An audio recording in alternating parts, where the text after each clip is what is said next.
There's more bears. Well, there's no people. I mean, you're talking about 60 homes. That used to be over there. Yeah. And now everybody is somewhere else. So you don't see your friends every day. You don't get up and go to work anymore. And the biggest thing is we all want to just go home.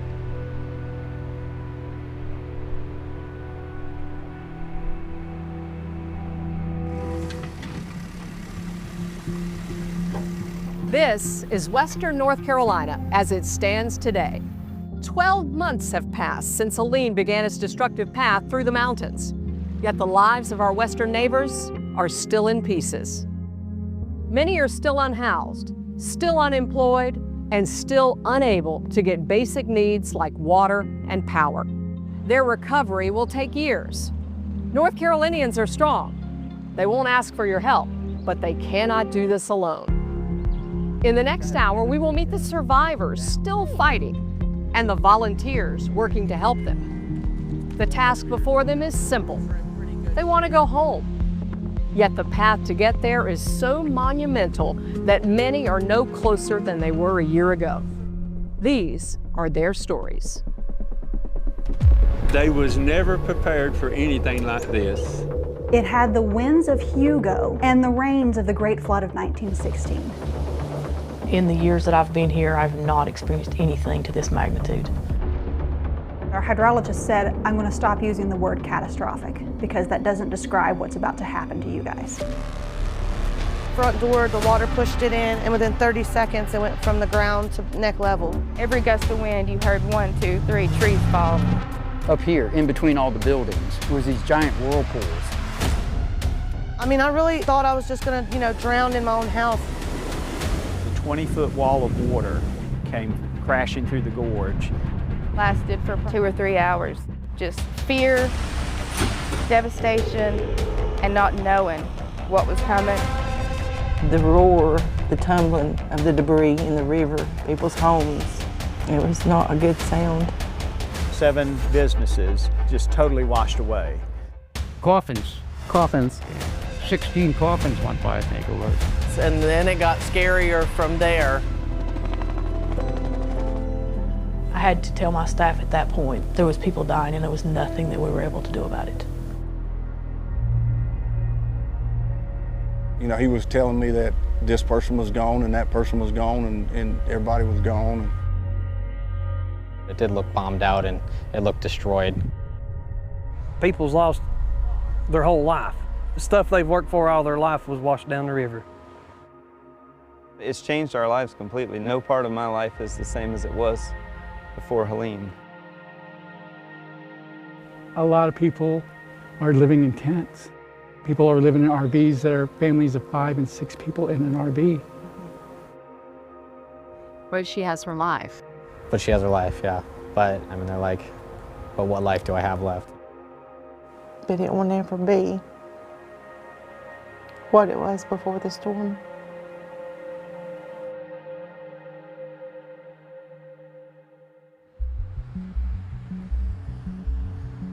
Helene was so destructive in the mountains for 2 reasons.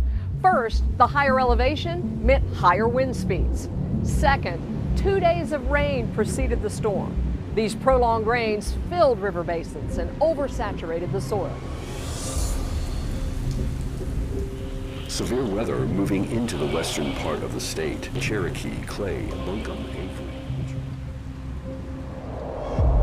This was an incredibly unusual storm. So we already had flash flood warnings in effect Wednesday night and Thursday night. Thursday evening, more rain and more flash flooding. We have never issued that many flood warnings. It just set the stage for a devastating event. By the time Helene came, the water couldn't go into the soils anymore. The soils were completely saturated. And when you have over 2 feet of rain, it's a short period of time, going into those hollers and those gorges, all it can do is rise. And the compounding effects was just absolutely devastating. So when you have over 2 feet of rain, almost 3 feet of rain, falling over the entire Black Mountain Range, there's only one place for it to go. It's got to go down into the valleys. It was unspeakable damage. No one alive today has ever seen anything like that before in Western North Carolina. It was horrific.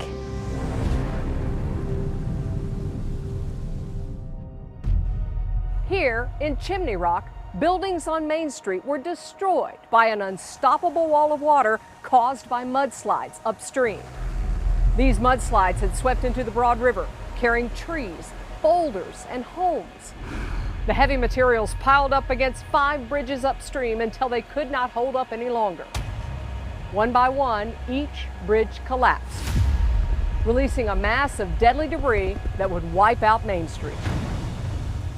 The people below had no idea what was headed their way that Friday morning. There was turtles that I had watched for 28 years that were enormous. I would see them every day at lunch. I haven't seen a turtle since, but hopefully some of them survived. We have been in business for 28 years in this location. The building had been there since 1945 and never had water. It literally took 15 minutes. Our house is on the bottom floor. It faces the river, and our store is on the top floor and it faces the road. We were in our house on the bottom floor at 9:45, and the water started to bubble up through the pilings. We went upstairs at 10 o'clock, and the water rose at least 6 feet. By 10:03, we looked down, and our refrigerator floated out from the bottom floor down the river, and we said we better get out of the building. So at 10:15, we ran out of the building to the parking lot, and at 10:15, the entire building collapsed where we were standing. So we're lucky to be alive. If you go to Chimney Rock, there are rocks sitting there now that were never there before. And you can see all along Hickory Nut Gorge, you can see how high it was scoured along the side. I heard some eyewitness accounts that people were looking into the rivers and seeing rocks hitting each other like a blender in the water. They were hitting each other with so much force that the rocks were sparking underwater. There is nothing that's going to stand in this way. If I would have known all that was coming my way, I might have been scared. I should have been scared. It happened just like that. I saw the water rushing in, went up to the top of the stairs, and by the time I turned around to go back down the stairs to grab more stuff, the water had probably risen 8 feet. I had no clue or concept what I was actually witnessing. Houses were the small stuff going down through the river. People tell me they saw houses floating down the river, cars, tons of debris, propane tanks, a lot of trees, not parts of trees, but whole trees. The girders littered the riverbed. Some of these are 2-foot thick I-beams, and there were a few that were literally wrapped around rocks, like a U. At about 10 o'clock, the former fire chief called me, and he said, literally, he said, there's a raging river on Main Street. And I just couldn't believe it. I said, do you mean there's water on Main Street? He said, no, it's a raging river. Shortly after that, I kept trying to call people back and had no service here. I didn't want to overreact in my mind, but still I'm just thinking, okay, this is bad. I was in shock, really. And that, again, it just amazes you to see that kind of power. Water is incredibly powerful. A cubic foot of water, that's over 60 pounds per square inch. When that is going down a river valley, nothing is going to stand in its way. Absolutely nothing.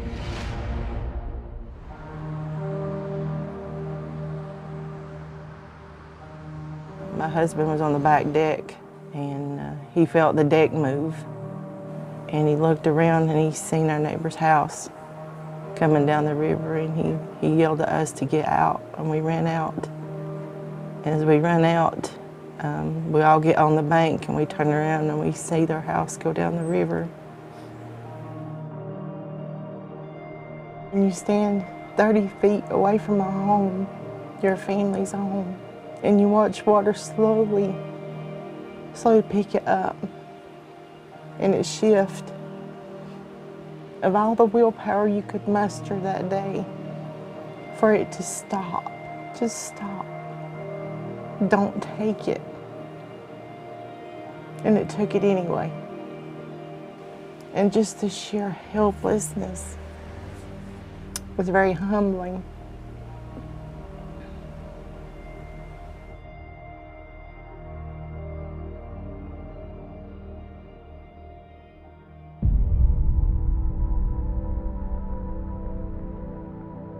Helene is responsible for at least 108 deaths in North Carolina, making it the deadliest hurricane in state history.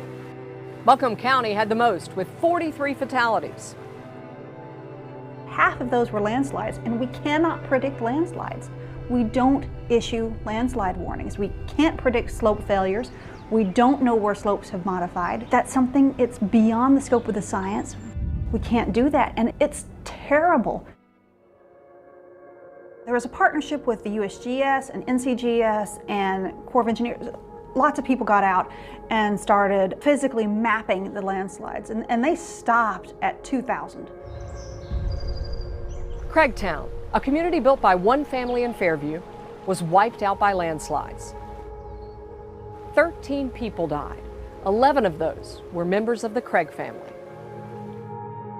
Dan and Evelyn Wright, Jimmy and Lois Souther, Ronnie and Sandy Craig, Tony Garrison, Brandon Root, Freddie and Terry Pack, and Angie Craig.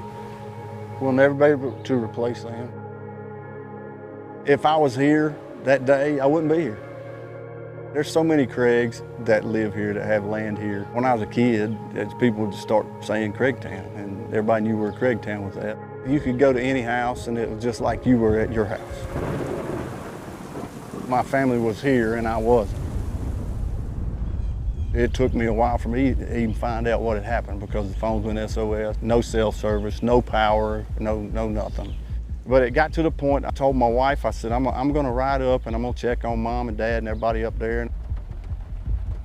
I tried 3 ways to get here and had to turn around, and I stopped by another coach's house. His son-in-law is related to me.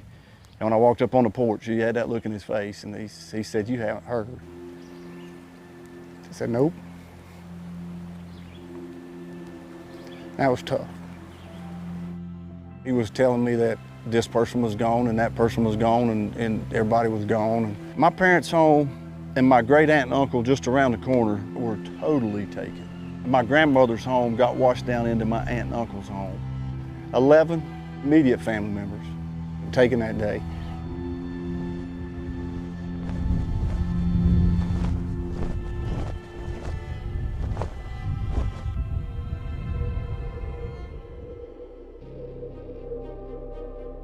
The western North Carolina mountains are used to strong winds. We get cold fronts that come through all the time in the winter, and we get strong northwest winds that come through, and the wind blows like crazy. What the western North Carolina mountains are not used to is hurricane force wind gusts coming from the southeast with full summertime to early fall foliage.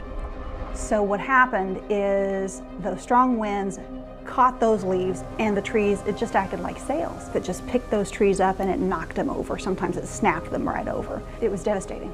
Now, because of the incredible amounts of rain, once those winds start rocking those trees back and forth, the soil is basically just liquefying at that point, and the trees are just coming down left and right. Fallen trees made these sparsely populated roads impassable for emergency responders. And while rescue efforts were focused around more populous areas, smaller, more rural communities were on their own. I know that in Mitchell County, where we're at right now, it was the hardest hit for the Forestry Division and had the most damage done throughout the state and the storm. What I can attest it to is it looked like a war zone, just Mother Nature did it. It did look bombed out and it looked destroyed beyond belief. It was surreal. Spruce pine, just like the rest of western North Carolina, looks very different now. The trees, the amount of trees that Helene brought down was incredible, absolutely incredible, especially when you go higher up in elevation. My best friend owns a coffee shop in downtown Spruce Pine, and I went to her and I said, "You need to understand this won't be here tomorrow." And I said, "What are you talking about?" And she said, "We're trying to tell everybody. I don't feel like people are listening to us. There's a path of the 100-year storm and it's headed this way." And she said, "Oh, you're overthinking this." She told me later, she said, all she can remember seeing was the tears rolling down your face saying, "No, you don't understand. This will not be here tomorrow and nobody's listening to me." I can't tell you why I felt like that. I don't know, but It wasn't there. It was all gone. You work your whole life trying to build something for you and your family, and just one morning it's all gone. Everybody in this county, everybody who's visiting, that's our responsibility. And the moment that they were talking about biblical proportions, oh, absolutely, I was worried. Very worried. We went from that 60 call per 24 hours to 60 or more an hour. I'm on 1. What's the address of the emergency? We're going to have to try to get out of here. If we don't, we're going to be underwater here at my house. Whatever you need to do to make a swiftwater team pull, you do it. Veterans Rescue and Command Sean Drive off Brushy Creek. We got to get into literally half a barn in the road on We're going to be unable to make it to Poplar. A radio call that came in. There had been somewhat of a landslide and they couldn't access the address to check on the people. So I just confirmed there's no getting through. When they gave the address, that was actually the address where one of my daughters and her family was at. So, sitting behind the console, not knowing if your family's alive is hard.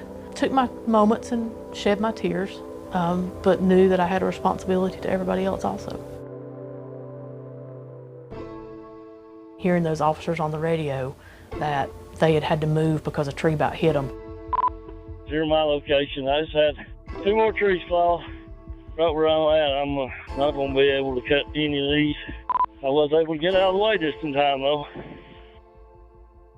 It's hard when those officers that are off duty start calling and begging, and there's nothing you can do. We got trees everywhere, and every mudslide, we're trapped. Having to make that decision to stop all operations. In my career, that's never happened. Communications all need to cease operations, get to safety.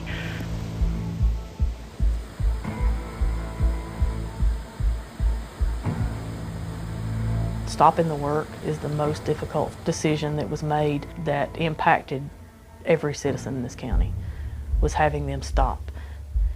I had to tell my staff at that point that we needed to realize that there was people dying and there was nothing that we were able to do about it.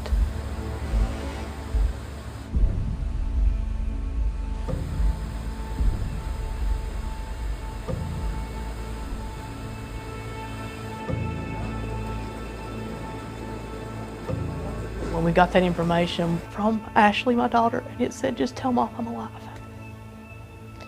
I can't imagine those families that lost family members because that 48 hours of not knowing was heart-wrenching. And will forever be an impact from this job that I live with and deal with. The responders that were in the field, I can't even begin to imagine what they were seeing. The same as they'll never understand that there's things that we're never going to unhear. When Helene finally passed, towns were devastated, roads were destroyed, and cell service was disrupted. Neighbors and strangers had to rely on each other, supplying life-saving care, food, and water. Next, the powerful stories of resilience and recovery. We were basically trapped. We were so cut off from the world. That was probably one of the scariest things when it happened. Then you have the realization that every access into the county is cut off. Basically, we became an island in the mountains. Came across an Amstel Light and a jar of pickles. So that was my first meal after the storm. Drive through and you see all the devastation and you kind of have to almost compartmentalize it and put it on hold. Well, I needed to see what I could do to start helping. That's the mode I shifted into. And so there's that moment, can I become a diamond in the pressure or am I just gonna get exploded from the pressure? I just realized that there was a whole lot greater things in life than what we needed. It was more about whatever we could do for our neighbors. And there's some guys doing what we needed to be done. We just started running helicopters around, and so we were able to land a Chinook down here. We were like, nope, this isn't stopping us. We're moving forward. There's not one person that I know that said, oh, I'm just gonna fold up and move.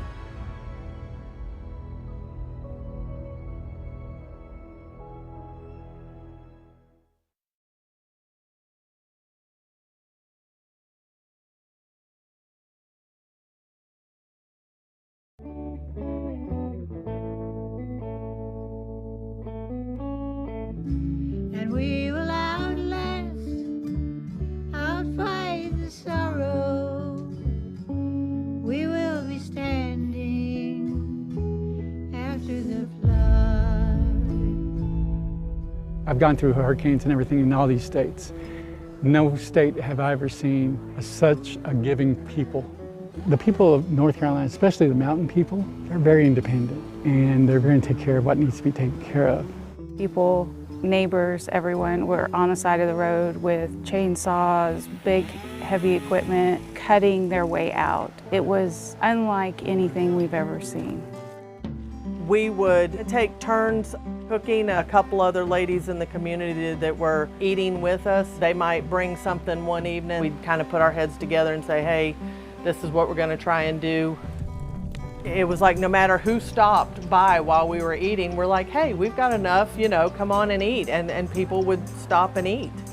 So it was kind of like Jesus with the fish and the loaves. It just seemed to multiply and be enough to feed everybody. I cried twice in the skid loader because people just don't know that that little kitchen unit we moved was here from the beginning. So we were feeding the whole community. It was just this dumb little cook trailer we had. And it just turned into a life-feeding machine. I mean, we were feeding thousands of people. Western North Carolina has such a strong people, and that coming together kept us alive. When we were going out and trying to give out supplies to people, they're like, oh, I don't need it. We knock on their door and say, hey, you want a couple of cases of water? Do you need some things?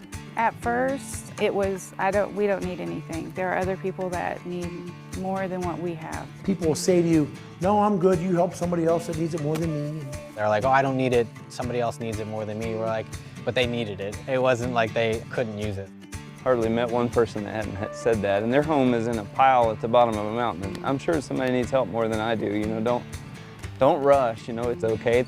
You know, it's not okay, and they need help bad. They're just good people.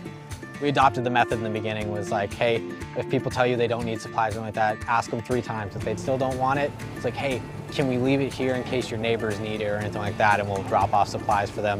And eventually, our hope was that they would use it or they would give it to their neighbors if they also needed it. I think that's part of the North Carolina spirit. It is. We all are independent and feel like we can handle whatever's thrown at us. And I speak for everybody in this valley. They all they want to see their neighbors get help, but they're too strong-willed to ask. The first few days, there was no electricity, no water, no cell phone, no internet. We were so cut off from the world. That was probably one of the scariest things when it happened. I couldn't call my daughter at school. To not be able to let your loved ones know that you're okay is probably the worst moment of the flood for me. The only bridge to come in here had 25 foot of trees. So Max came up with the idea of, there was drones from the news. And Max said, let's go outside and start waving at the drones. Somebody said, hey, if you have Starlink, it works. And we were like, okay. Finally, this drone came down, filmed us. Sunday afternoon in South Florida, somebody had ran the drone video on the news. My husband crawled up on the roof and got our Starlink down, and he plugged it in, and it worked. Bobby's sister, Dodie, saw it, who then called Bobby in the afternoon to tell him we were alive. And that's how he found out 3 days, whatever it is, after the flood that we were alive. We were able to make, calls on Wi-Fi, and that was amazing. The fire department gave us a small generator just to run it constantly, and the whole community was coming here to be able to get in touch with their family, because some of them hadn't talked to them in days and days.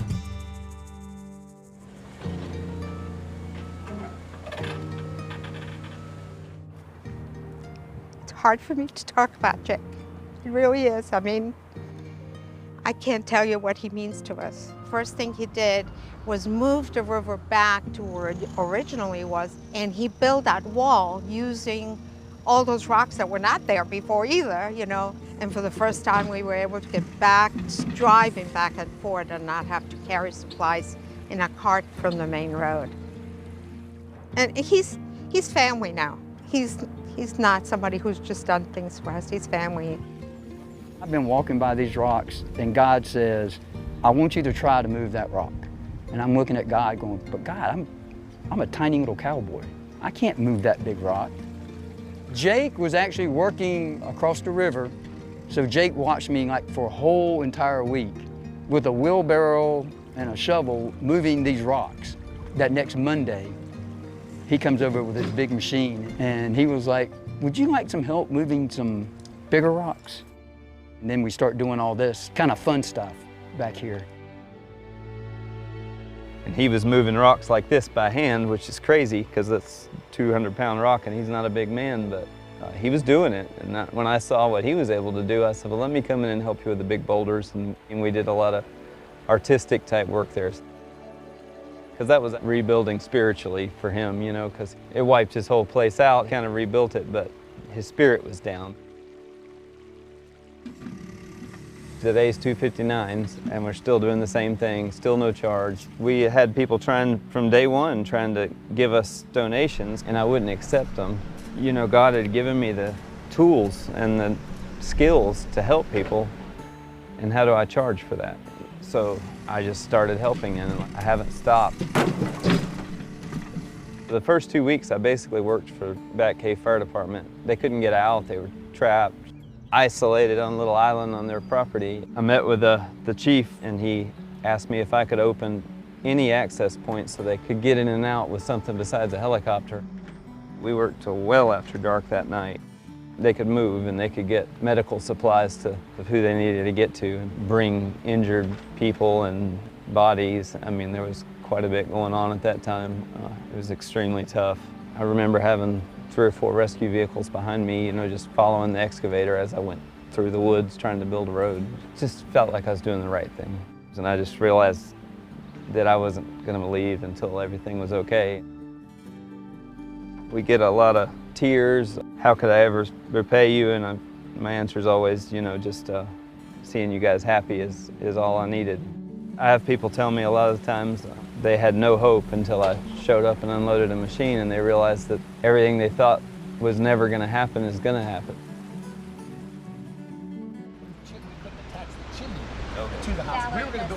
Spokes of Hope, they've literally been a lifesaver for this village.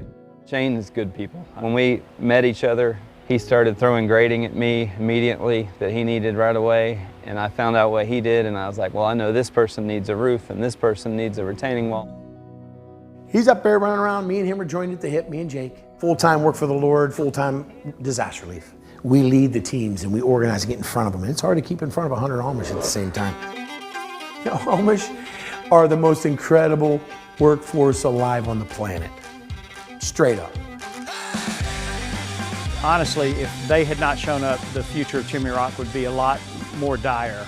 Their force has made the difference. They deserve credit, but they don't want credit. I don't know how else to tell you that. From foundations to structural and framing to finished carpentry to painting to you name it, it's the whole construction process that occurs.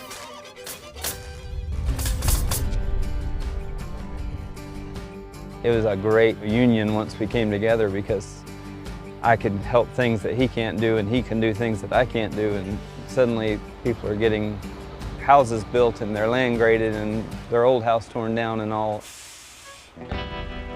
I've been around the countryside on some good tornadoes and Ian and things, so I've seen some good devastation, but when you look at the gorge, this was at another level. Shane Zaccoli showed up about a week after the flood, and he approached me and told me who he was, and they were going to come and help, and they were going to help us rebuild the village, and he said, you'll have to learn to trust us. They have been here, and they have done everything that they said they would do, even more.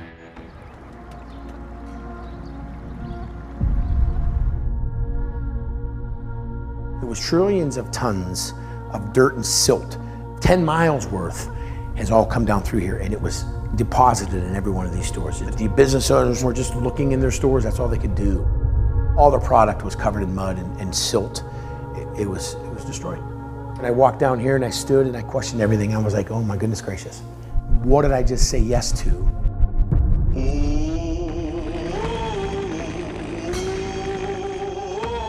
He brought 8 men to me in uniform. And as they walked up to me, they said, we're here to help. And I told them what we were going to start doing with the mud. And they said, no, we're 8 platoon leaders with the 101st Airborne. We're here to serve you for the next couple weeks. There's 640 of us coming. And I was like, go talk to the mayor. And they walked up there and he turned around and they come down and said, well, you're supposed to tell us what to do. I said, 80 in that store, 80 in that store, 80 in that store, all the way down. And we leapfrogged 80 stores. They lay the bucket down and just scoop into the bucket. And then pick up the bucket and carry it out and throw it. And it was the first dig of hope that people saw us removing the product out, the mud and the product out of here. I have nightmares about, if this group had not shown up and organized the volunteers and brought all of this in, we could be becoming a ghost town, literally. They have rebuilt every store in town. Spokes of Hope has been amazing to us, the town. They have done far and beyond anywhere you could have hoped for. We owe it a lot to Spokes of Hope, which came and brought in volunteers and are still doing that. It's not the buildings. It really isn't. The disaster, it's in the heart. Everyone uses the word wrong. Long-term recovery. And I have taken that word recovery and I've thrown it in the garbage. And to me, it's long-term relationship. And that's what it's about. It's the relationship we leave here, that I know you. I know them. I know the names, their first names, their last names. I know their stories.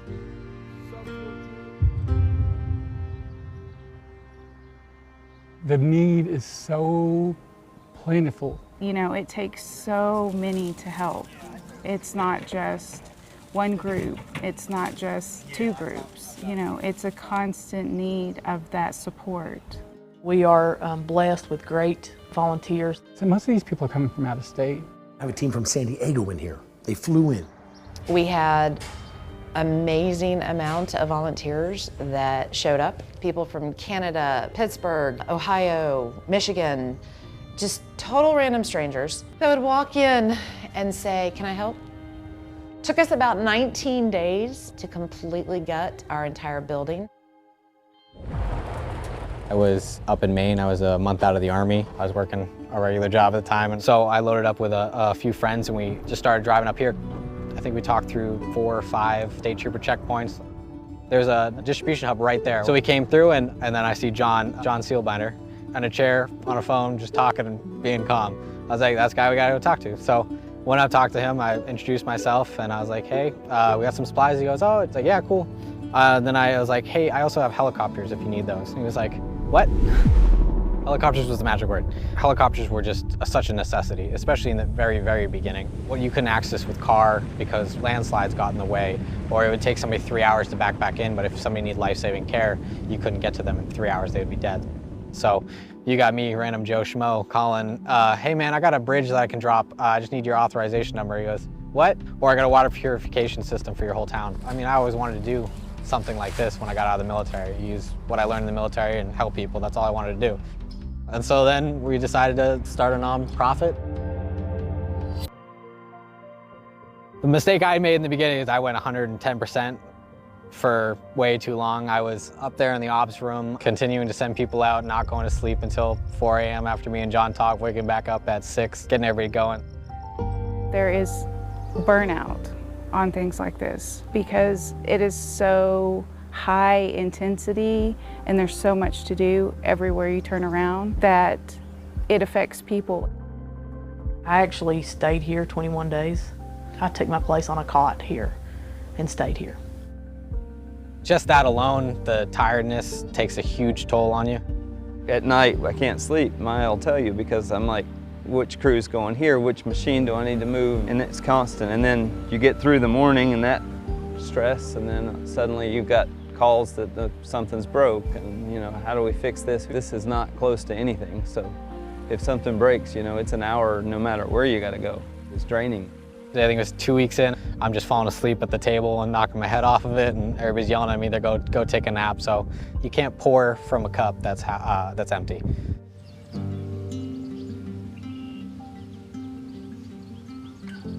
Holding on underneath there. Yeah. My wedding ring no longer fits on my finger, it slides off, but I still wear it with my cross. I'll wear it till I die. I lost 68 pounds in the first 2 months of my cancer. I woke up one day being a happy-go-lucky guy to, I'm doing what? Dying? That's nice. Prior to the storm, we had started building the log home. Helene hit. The washouts from the mud, from the trees, took the log home, what was there. I was that person on the other side, where I had a nice life, and I had running hot and cold water, and I had AC units, and I had everything. We didn't have a place to shower.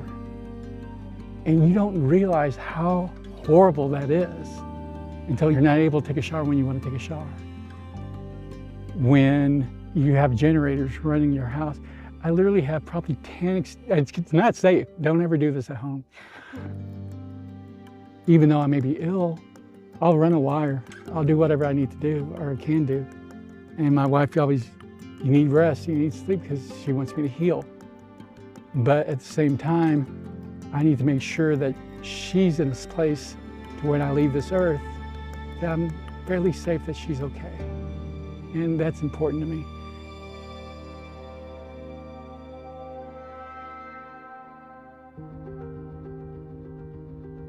She's been a great moral support too. After a week or so, she would tell me, "Daddy, I don't want to get up." And I said, "I know, babe." And before I could even say anything, she would say, "But I know those people need us, so I'm going to get up." And, you know, we just got up and went to work. Have you thought about giving up? No. She knows me. I don't have a give up in me. I'll look up and she's just comforting the homeowners while I'm either tearing their house down, or she'll explain what I'm doing. Next thing I know, I'll see her smiling and laughing, and them smiling and laughing, and she helps as much as I do. It's a different kind of help, you know. It keeps people happy and smiling, and she keeps the morale up for sure.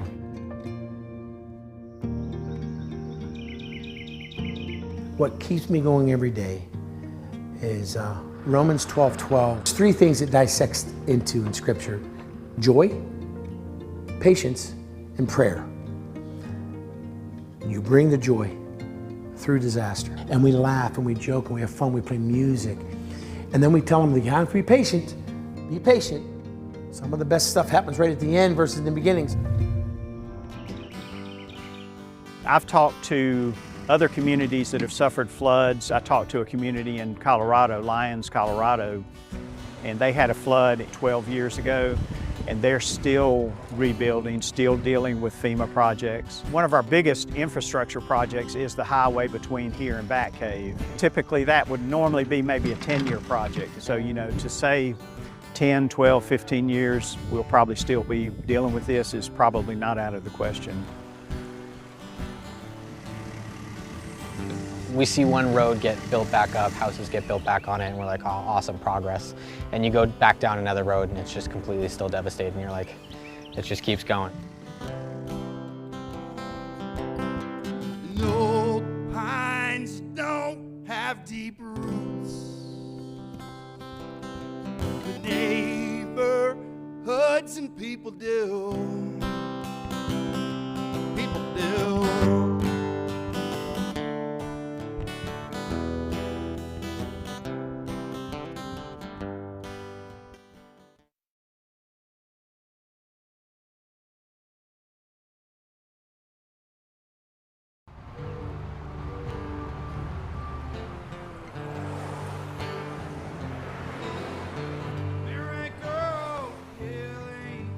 She caused such a scene.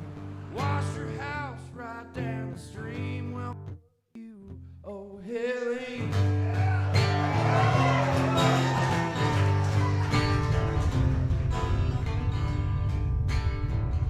We had those moments that we were kind of mad because the world was going on.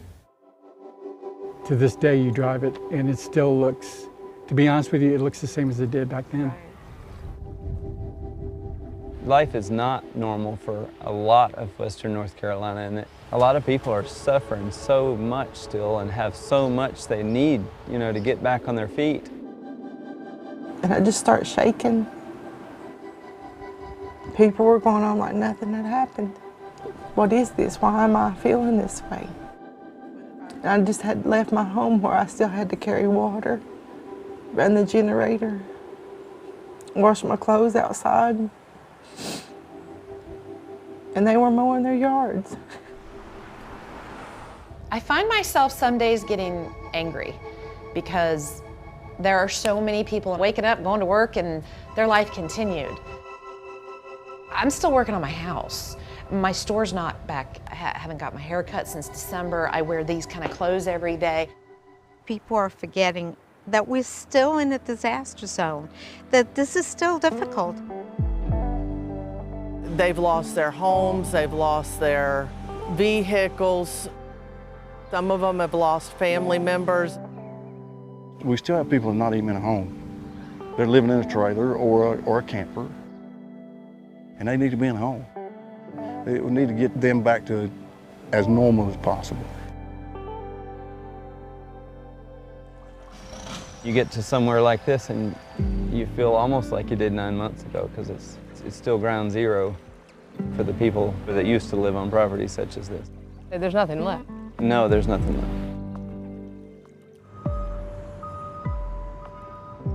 It's been a challenge with the whole rental process. We've moved 4 times, I think, since the storm, and we're hoping to move one more time in the next week or so and let that one be the last one.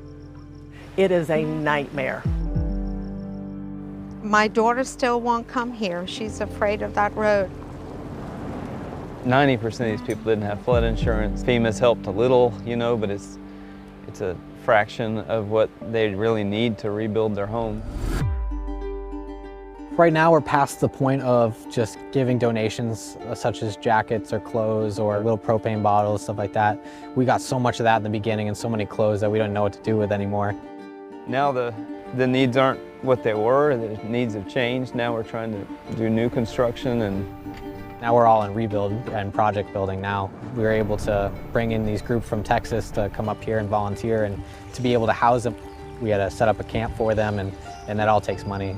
Getting a shower trailer dropped off or feeding them. Luckily, we're able to get it all crowd fundraised. I think money is what most organizations around here need, not even just us. Through their strength and their kindness, the folks we've met prove that North Carolina's greatest resource is its people. A long road lies ahead for them to rebuild their homes and their lives. We can help lay the foundation for that journey. On your screen is a QR code that you can scan with your phone. Here and on our website is a list of verified groups that could really use donations and volunteers. Today, you can be a part of the story by giving these folks the tools not just to survive, but to thrive in the world that's emerged after Helene.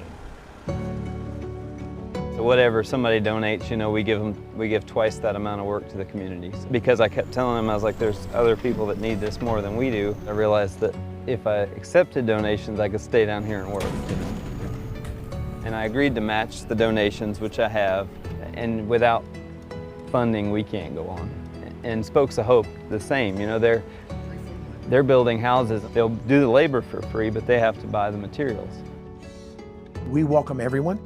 Nobody needs any credential, and there's nothing that we can't find a skill set in someone to do. And they come here and they'll just say, I got no skills, put me to work. And those are the best ones, because they leave here with purpose. They leave here with something that they didn't know they could do when they got here. So all's welcome with us. If we can keep going and Spokes can keep going, and there's other organizations out there too that, you know, could use the help, and just make sure they're legit. There are a lot of businesses that are still out of business, and that's someone's way of life. That's the way they support their family. A lot of jobs got destroyed, places of work where people were working. So poverty is now on the rise. And in the tip jar, just drop whatever you want in there, and they would be ecstatic and they could really use it. I kept 5 original employees. Those 5 employees, I think they were my inspiration. They motivated us and pushed us. We decided to rebuild. I'm not doing this for us, I'm doing this for this community.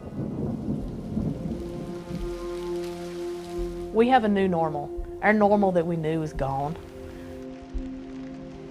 If we get 4 inches, we have to start being concerned because we're going to have flooding in places that it took a whole lot more before.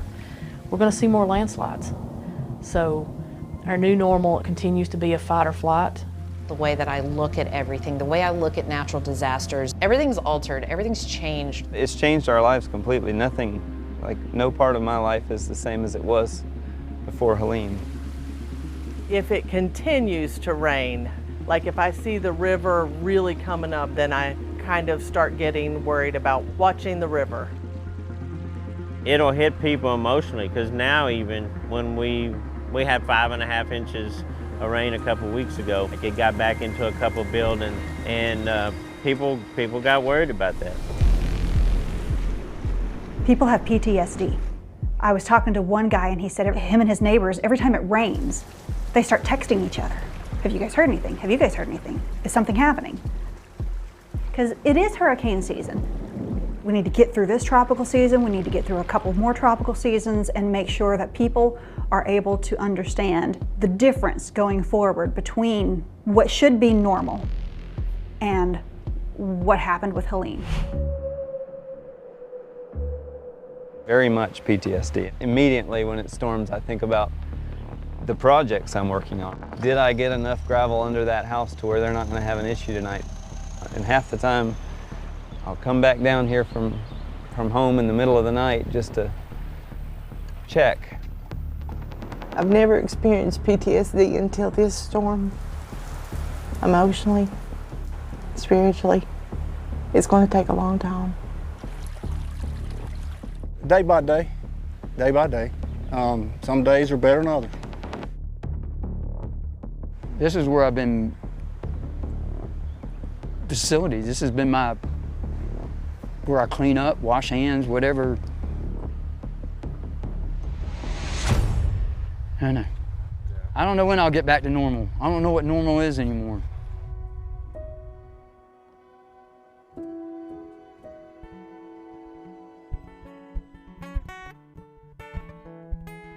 Trusting in each other as a community, that they can rely on each other, is a new normal. Western North Carolina, to me, is my second home now.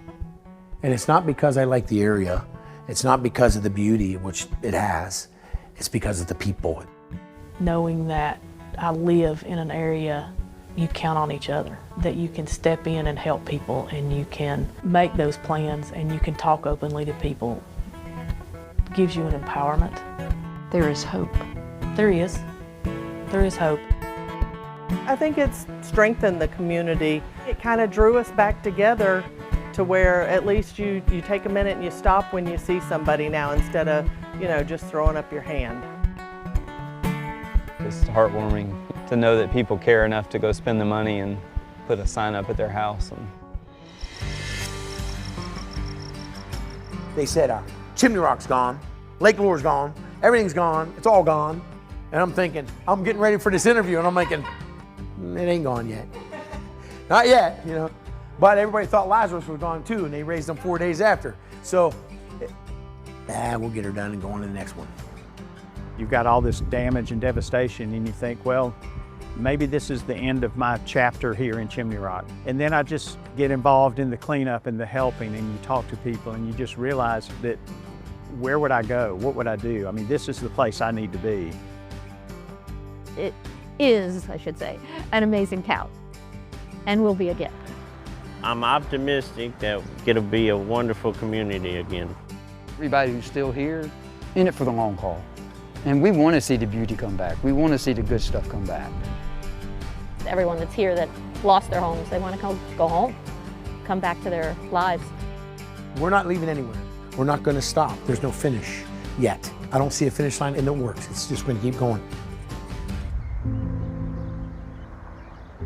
Somehow that tree made it. Without that, it would be hard to really picture where everything was. And of course, this rock, it's been here for as long as I can remember. Every little bit that's here, you love it. It comforts you. The comfort I find is in her arms and how much she loves me. There's nothing more important than that in this world.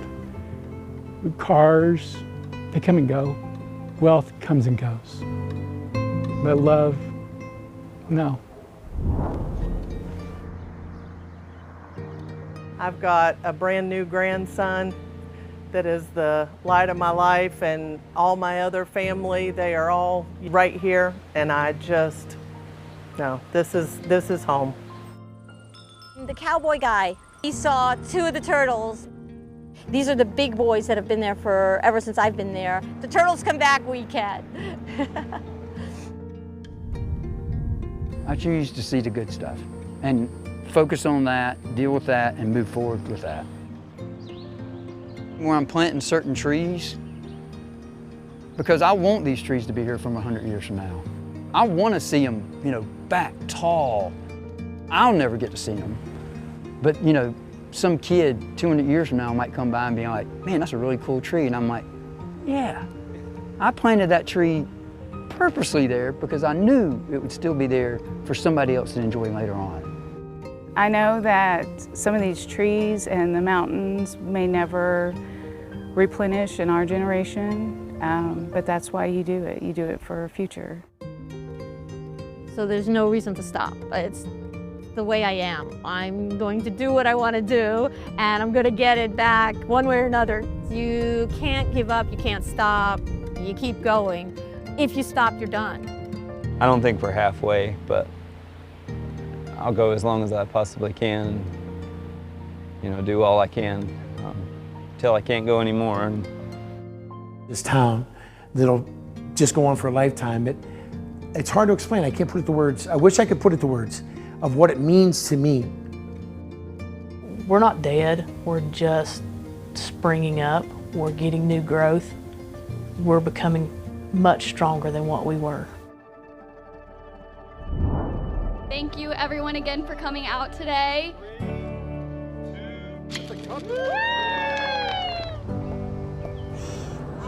The park is open today. This is a soft opening for us. If you asked me 9 months ago, was I going to have a building? My answer was, oh. So at least now we think we're going to have a building. The goal now is to have a finished building ready to open in March of next year. It's one step closer to coming home, because this was my home. That's my biggest hope for everybody in this community, for them to be happy. What do you think will bring them happiness? Having their homes and love.